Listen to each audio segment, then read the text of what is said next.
नमस्कार, माझे नाव शुभांगी बांगे, राहणार शेटपळ, तालुका मोहोळ, जिल्हा सोलापूर। माझे वय 38। माझ्या शरीरात रक्त तयार होत नव्हते।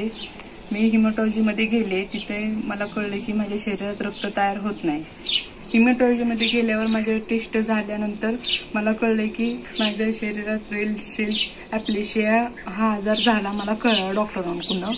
तिथं मी ट्रीटमेंट घेतली। 2019 मध्ये मी चालू माझी ट्रीटमेंट होती।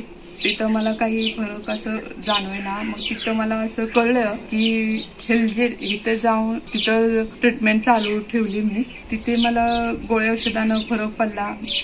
थोडं जरी फिरले किंवा काम केले तरी मला थकवा यायचा। तिथल्या गोळ्या औषधांनी मला फरक पडला। माझ्या शरीरात रक्ताची निर्मिती होत नव्हती। माझ्या शरीरात रक्त तयार झाले।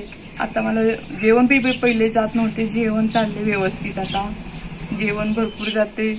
मीच फिरते, प्रवास करते, घरचं काम करते। आता मला माझ्या शरीरात बदल झाला। हे जीवन खूप सुंदर आहे। जीवनाचा खूप आनंद घ्या, निराश होऊ नका। तिथल्या हेल्थ टीमचे मी सगळ्याचे खूप आभारी आहे, कारण त्यांनी मला मदत केली, सपोर्ट केला। मी त्यांचे खूप आभारी आहे। धन्यवाद।